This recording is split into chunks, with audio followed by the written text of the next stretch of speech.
इस बार चैत्र नवरात्रि की शुरुआत 2 अप्रैल से हो रही है, जो 11 अप्रैल को खत्म हो रही है। ये नवरात्रि चैत्र माह के शुक्ल पक्ष की प्रतिपदा तिथि से शुरू होती है और नवमी तक चलती है। दशमी तिथि को पारण करने के बाद ये व्रत पूरा माना जाता है। नवरात्रि की तिथियां कई बार घटती बढ़ती हैं। कोई तिथि 24 घंटे से अधिक तो कोई 12 घंटे से कम भी हो सकती है। आमतौर पर नवरात्रि की सामान्य अवधि 9 दिनों की होती है, लेकिन कभी कभी तिथियां बढ़ने पर नवरात्रि 10 दिनों की हो जाती है और घटने या लोप होने पर ये 8 या 7 दिन की भी हो जाती है।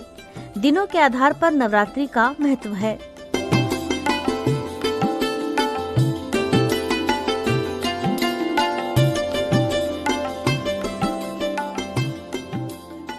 इस बार की चैत्र नवरात्रि 2 अप्रैल से शुरू होकर 11 अप्रैल तक रहेगी।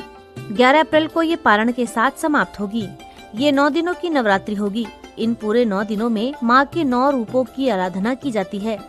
शास्त्रों में 9 दिनों की नवरात्रि को बहुत शुभ माना गया है।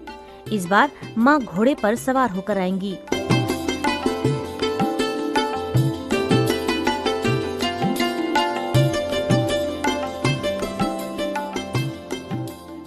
हर घर में नवरात्रि के पहले दिन कलश स्थापना की जाती है। इसे घट स्थापना भी कहते हैं। इस बार नवरात्रि घट स्थापना का मुहूर्त 2 अप्रैल 2022 शनिवार को सुबह 6:10 से 8:29 तक रहेगा। कलश स्थापना प्रतिपदा यानी नवरात्रि के पहले दिन देवी शक्ति की पूजा के साथ की जाती है। ऐसी मान्यता है कि अगर ये पूजा शुभ मुहूर्त में ना हो तो माँ अप्रसन्न हो जाती हैं। इसलिए कलश स्थापना हमेशा शुभ मुहूर्त में ही करना चाहिए।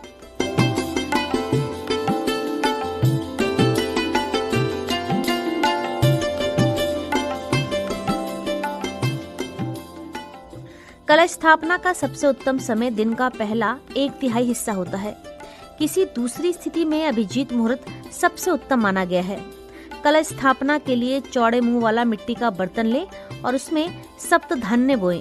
इसके ऊपर कलश में जल भरें और उसके ऊपरी भाग में कलावा बांधें।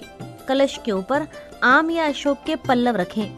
अब नारियल को लाल कपड़े में लपेटकर कलश के ऊपर और पल्लव के बीच में रखें। नारियल में भी कलावा लपेटें। घट स्थापना पूरा होने के बाद देवी का आवाहन करें।